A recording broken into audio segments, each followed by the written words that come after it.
Another day, another vlog. Thank you Lord for this day. O diba, kalwat bayo na ako na naman may kapag-upload. Tapos kabalik ko, magkape na ako na naman.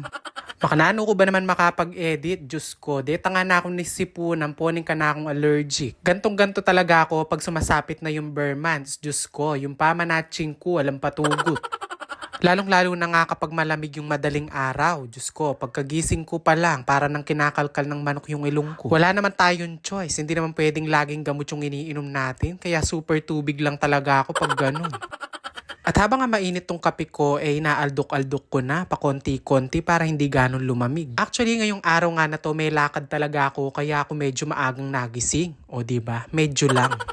Bali pagkatapos ko nga pala nagkape, nagsaing na nga din pala ako habang wala akong ginagawa kanina at naghihintay ng oras kasi masyado pa maaga bago nga ako maligo. Tuwing maaga nga akong aalis, ang gusto ko nga nag-aalmusal ako kahit konti. Hindi talaga ako pwedeng hindi mag-almusal kasi baka mamaya magutom ako sa daan. Hindi rin naman ako pwedeng magpakabusog, baka naman CR yung hanapin ko. Diyos ko, masakit na po, talakin dalanan ni.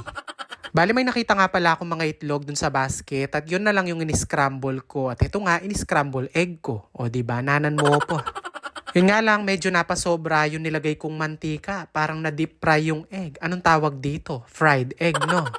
Well, anyway, para nga ako mabawasan yung mantika ng itlog, ayan, patitiktikin ko muna dito sa gilid ng kawali. Ay, rugo po, tati makapansin ka na ako kasi sabihan na dakal yung mantika, may merito kumungebon. Syempre, kung merong prito, kailangan meron din tayong sinabawan. Umorder na nga lang pala ako ng pata ng baka. Charis.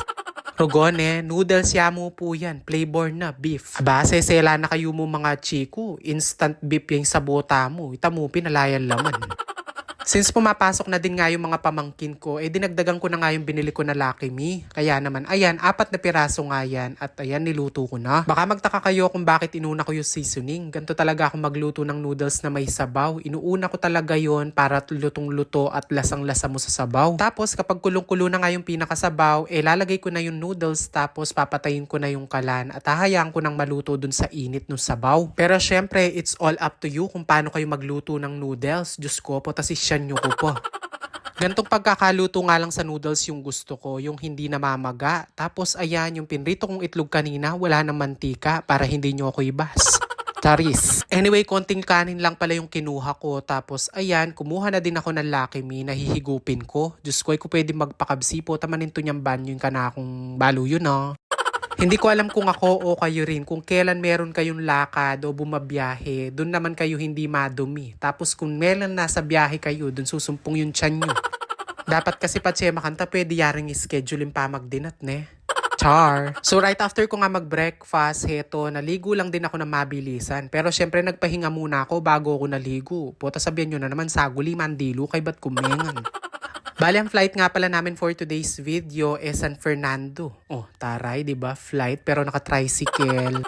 Patrol ng barangay nga pala yung sasakyan namin para nga hindi na kami mamasaheros kasi napaka-hassle at napakatagal nga ng biyahe kapag nag-commute. Alas 8 na nga ng umaga nung umalis kami dahil anong oras pa lang din naman kasi dumarating yung mga doktor. Kaya okay lang tong biyahe namin para medyo maaga kami makarating. Well, anyway, highway kasama ko nga pala si Kapampango pero sila may iwan sila dun sa isang hospital. Magkaiba kasi kami ng hospital na pupuntahan tapos siya kasi magpapa-nose job.